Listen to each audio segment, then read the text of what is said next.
అందరికీ నమస్కారం.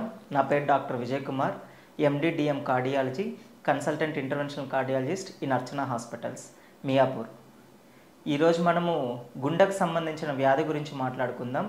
అతి ముఖ్యమైన గుండెకు సంబంధించిన వ్యాధి ఏంటంటే చాలామందికి ఉండేది coronary artery disease. Coronary artery disease అంటే ఏంటంటే గుండెకి చుట్టూ ఉన్న రక్తనాళాలు ఏదైతే గుండె కండరానికి సప్లై చేస్తుందో బ్లడ్ ద్వారా ఆక్సిజన్ అండ్ న్యూట్రియంట్స్, దాంట్లో ఏవైనా కొవ్వు పేరుకుపోవడాన్ని కరోనరీ ఆర్టరీ డిసీజ్ అంటారు. దీనివల్ల మనకు ఛాతిలో నొప్పి రావడము, ఆయాసము, తల తిరిగినట్టు ఉండడము, గుండె దడ, ఇవన్నీ లక్షణాలు కనిపిస్తాయి. సో ఈ ఛాతిలో నొప్పి అనేది చాలామందికి ఈ గుండెకి మధ్య భాగంలో ఉంటుంది, ఛాతికి మధ్య భాగంలో ఉంటుంది. ఈ నొప్పి చాలా భరించలేనంత నొప్పి వస్తుంది నడిచినప్పుడు. ముఖ్యంగా ఏమైనా ఇంతకుముందు ఎక్సర్సైజ్ ఇట్లాంటివి చేస్తున్నప్పుడు, నడక ఇట్లాంటివి చేస్తున్నప్పుడు, ఇంతకుముందు 1 కిలోమీటర్ నడిచే వాళ్ళకి ఇంతకుముందు 1 కిలోమీటర్ నడిచేవాళ్ళు ఇప్పుడు 1/2 కిలోమీటర్కే ఆయాసం రావడము, లేకపోతే ఛాతిలో నొప్పి రావడము, ఆ నొప్పి కొంచెం రెస్ట్ తీసుకున్న తర్వాత తగ్గడము, ఇవన్నీ సిమ్టమ్స్గా ఉంటాయండి. దీన్ని క్రానిక్ స్టేబుల్ యాంజైనా అంటారు. ఇప్పుడు కొంతమందికి ఇదే నొప్పి కంటిన్యూస్గా అరగంట కంటే ఎక్కువ ఉండి చెమట్లు పట్టేసి ఆ నొప్పి ఎడమ భుజానికి, కుడి భుజానికి కానీ, జాకి కానీ,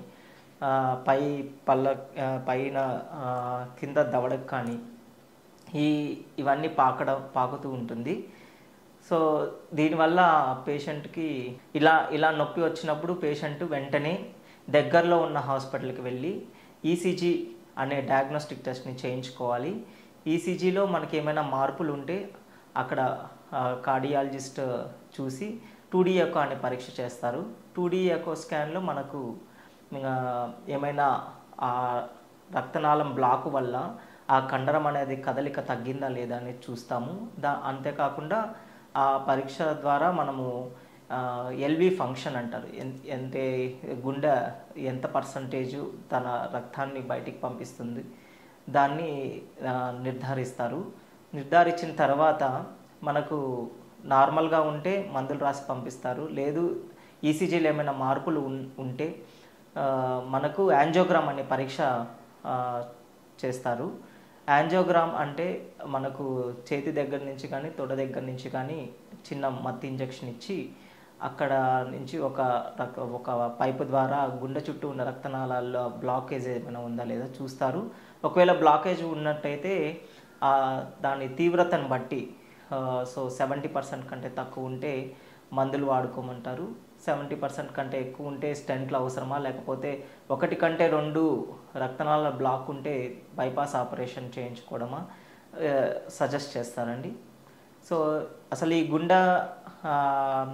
గుండెపోటుకి కారణాలు ఏమై ఉండొచ్చు అనుకుంటే, సో ఒకటి ఏజ్ అండి. సో వయసు మగవారిలో 50 సంవత్సరాల కంటే పైబడిన వాళ్ళు, ఆడవారిలో 60 సంవత్సరాల కంటే పైబడిన వాళ్ళల్లో ఈ గుండెపోటు లక్షణాలు ఎక్కువగా కనిపిస్తాయి. అండ్ బీపీ, షుగర్ అన్కంట్రోల్డ్గా ఉన్న పేషెంట్స్లో కూడా ఎక్కువ కనిపిస్తుంది. అండ్ స్ట్రెస్ ఎక్కువ ఉన్న పేషెంట్లో కూడా వస్తుంది. అండ్ స్మోకింగ్ అండ్ ఆల్కహాల్ ఎక్కువ తీసుకునే వాళ్ళల్లో కూడా మనకు ఇటువంటి గుండెకు సంబంధించిన వ్యాధి కరోనరీ ఆర్టరీ డిసీజ్ ఎక్కువ కనిపిస్తుంటుంది. సో ఇది రాకుండా మనము ఎలాంటి జాగ్రత్తలు తీసుకోవాలి?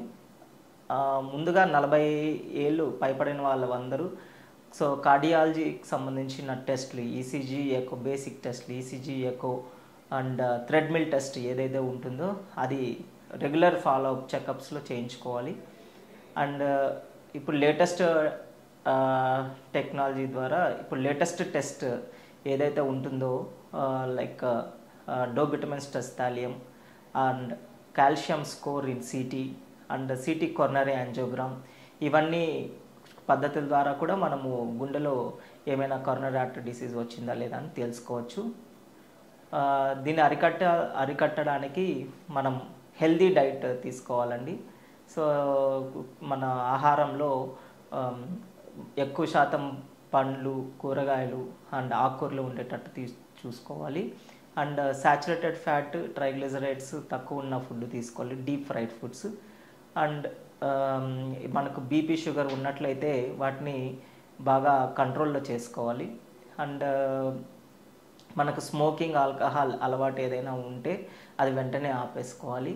అండ్ డైలీ అరగంట నుంచి 1 గంట వరకు బ్రిస్క్ వాకింగ్ అనేది చేయాలి. వీటి ద్వారా మనము కరోనరీ ఆర్టరీ డిసీజ్ని ప్రివెంట్ చేయొచ్చు. Thank you. ఈ వీడియో కనుక మీకు నచ్చినట్లయితే లైక్ చేసి, షేర్ చేసి, కామెంట్ చేయండి. మా ఛానల్ని సబ్స్క్రైబ్ చేయడం మాత్రం మర్చిపోకండి. Thanks for watching.